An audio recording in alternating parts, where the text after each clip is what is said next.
Assalamualaikum warahmatullahi wabarakatuh. Nama saya M. Azizi Dulkifli dengan NIM 1202071717124 dari kelas Ilmu Hukum I. Baiklah, di sini saya akan menjawab beberapa pertanyaan UTS atau ujian tengah semester Hukum Dagang yang diberikan oleh Bapak Irfan Rida. Baiklah, untuk pertanyaan yang pertama yaitu jelaskan hubungan antara KUH Perdata dengan KUHD. Hubungan antara KUHD dengan KUH Perdata adalah sangat erat. Hal ini dapat dilihat dari kedua hukum tersebut terdapat dalam satu kodifikasi. Sebagai akibat dari adanya kodifikasi, hukum dagang merupakan bagian atau cabang dari hukum perdata. Dengan kata lain, hukum dagang merupakan hukum perdata khusus. Pemisahan keduanya hanyalah karena perkembangan hukum itu sendiri dalam mengatur hal perniagaan atau perdagangan. Hubungan antara kedua hukum tersebut merupakan genus atau umum dan spesies atau khusus. Dalam hubungan demikian, maka berlaku asas lex specialis derogat legi genere, yang artinya hukum yang khusus mengalahkan hukum yang umum. Selanjutnya yaitu soal nomor 2.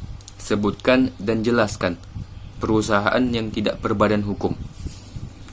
Perlu kita ketahui, perusahaan tidak berbadan hukum adalah suatu perusahaan yang dibentuk tanpa memiliki sekat yang jelas antara harta pribadi dan aset perusahaan. Berikut ini ialah kategorisasi perusahaan tidak berbadan hukum. Yang pertama yaitu perusahaan perseorangan, yaitu perusahaan badan usaha yang hanya dimiliki oleh satu orang dan menanggung seluruh resiko perusahaan secara pribadi, di mana manajemen dan struktur perusahaan ditentukan oleh pemilik perusahaan itu sendiri. Yang kedua ialah persekutuan perdata, yaitu suatu perusahaan di mana perkumpulan orang-orang yang memiliki profesi yang sama untuk menghimpun usaha dengan nama bersama. Bentuk umum dari persekutuan perdata ini ialah seperti firma dan CV. Yang ketiga ialah firma, yaitu bentuk persekutuan untuk menjalankan usaha antara dua orang atau lebih dengan memakai nama bersama, di mana masing-masing anggota menyerahkan kekayaan pribadinya sesuai dengan kesepakatan. Selanjutnya ialah yang keempat, persekutuan komanditer atau CV. Merupakan sebuah perusahaan persekutuan yang didirikan oleh beberapa orang yang mempercayakan uang atau barang kepada seseorang atau beberapa orang yang bertindak sebagai pengurus. Baiklah, selanjutnya soal nomor 3 yaitu sebutkan dan jelaskan apa itu merger, akuisisi, dan konsolidasi. Di dalam dunia bisnis, istilah seperti merger, akuisisi, dan konsolidasi adalah suatu istilah yang biasa didengar.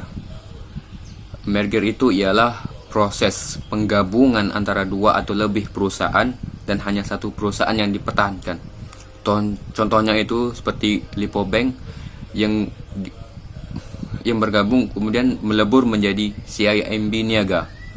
Selanjutnya yaitu konsolidasi, yaitu peleburan dua atau lebih perusahaan menjadi satu.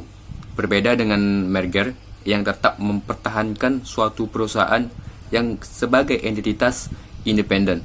Proses konsolidasi tidak menyisakan perusahaan manapun yang melebur. Sebaliknya, proses ini menghasilkan perusahaan baru. Yang selanjutnya ialah akuisisi atau proses pengambilan alih perusahaan yang dilakukan dengan cara membeli saham mayoritas, dan yang membeli saham inilah yang mengendalikan perusahaan tersebut. Berbeda dengan merger dan konsolidasi sebelumnya, akuisisi tetap mempertahankan eksistensi perusahaan. Jadi tidak ada perusahaan yang hilang ataupun perusahaan itu berubah. Yang berubah hanyalah pemegang sahamnya.